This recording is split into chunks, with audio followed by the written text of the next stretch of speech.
اور تم سے یہ کس نے کہہ دیا کہ جو چھن جائے وہ واپس نہیں لوٹایا جاتا؟ کیا تم نے سنا نہیں یوسف کا اپنے والد کے پاس واپس لوٹایا جانا، موسیٰ کا اپنی والدہ کے پاس واپس لوٹایا جانا، ہاجرہ کا ابراہیم کے پاس واپس لوٹایا جانا؟ اللہ تم تک ہر چیز واپس لے آتا ہے، بس وہ ان چیزوں کو تم سے دور اس لیے کرتا ہے کیونکہ تم ان چیزوں سے اتنی محبت کرنے لگتے ہو جس کا حقدار صرف اللہ ہے۔ اللہ کی طرف سے کی گئی دیر میں کتنی خیر ہے، یہ تمہیں تب سمجھ آئے گا جب یہ صبر کے اشکبار سجدے شکر کے سجدوں میں بدل جائیں گے، اور اس وقت تم کانپتے لبوں سے اس کے المجیب ہونے کی دل سے گواہی دو گے، اور اپنی قسمت پر تمہیں رشک آئے گا۔ تمہارے اندر کے خوف معنی نہیں رکھتے اگر تم ان کو ڈیل کرنا سیکھ لو، اور ان کو دبانے کا طریقہ یہ ہے کہ تم ان کے بارے میں اللہ سے بات کرو، وہ حل ڈھونڈ کر دے گا، اور تم اپنے خوف کو اپنی سب سے پیاری دعا کی شکل دے دو۔ اور کوئی بھی مکمل نہیں ہوتا، کسی کے پاس سب کچھ نہیں ہوتا۔ جو لوگ جتنے مکمل نظر آتے ہیں اتنے ہی منتظر ہوتے ہیں معجزوں کے، لیکن پتہ ہے وہ مکمل اور مطمئن کیوں نظر آتے ہیں؟ کیونکہ انہوں نے اللہ سے اپنے تعلق چٹانوں کی طرح مضبوط رکھے ہوتے ہیں، انہیں یقین ہوتا ہے، ان کے دل ٹھہرے ہوتے ہیں، وہ دعاؤں میں رونے والے ہوتے ہیں، لوگ کیا کہتے ہیں انہیں فرق نہیں پڑتا، وہ یقین والے لوگ ہوتے ہیں۔ اللہ صرف تمہارے راستوں کو موڑتا ہے، تمہاری دعاؤں کو نہیں۔ وہ تمہیں اپنے طریقے سے تمہاری من پسند منزل تک لاتا ہے۔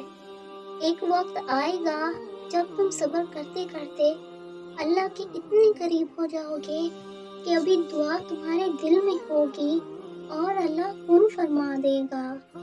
صبر یہی ہوتا ہے کہ اپنے اندر مچتے ہر طوفان کو خود میں تھام کے اس کے ختم ہونے کا انتظار کرنا، اپنی شدتوں کو خود میں اس طرح قید کر لینا کہ معاملہ صرف اللہ کا رہ جائے۔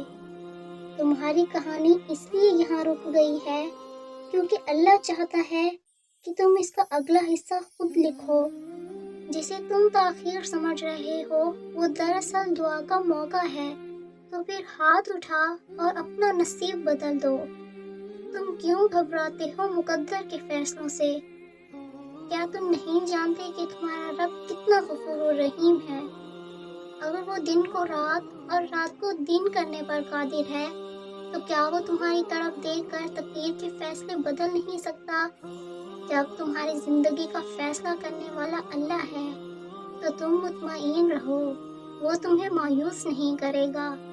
بس دعا کرتے رہنا چاہیے، کیونکہ دعا کی مثال دستک کی طرح ہوتی ہے، اور مسلسل دستک سے دروازہ کھل ہی جاتا ہے، اور پھر جب تم اس کے لیے اپنی پسند سے دستبردار ہو کر اس کی رضا کو تسلیم کرتے ہو تو وہ اپنے کرم سے جھولیاں بھر دیتا ہے۔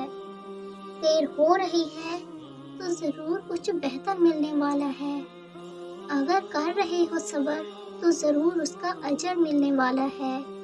ہو کر مایوس اگر پھر سے جینے میں آئے ہو تو ضرور اس کا سہارا ملنے والا ہے۔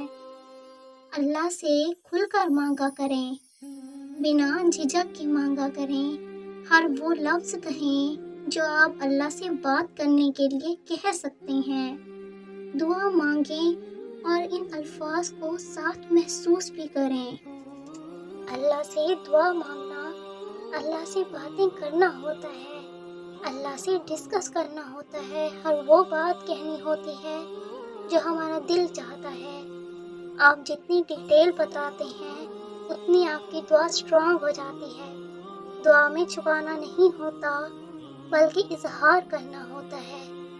اللہ کو پہلے سے ہی پتہ ہے، بس آپ نے دوبارہ سے اللہ سے خود کہنا ہے، اپنی بات خود پیش کرنی ہے، کیونکہ صرف دعا ہی تقدیر بدل سکتی ہے اور مشکلات آسان کر سکتی ہے۔ شکریہ۔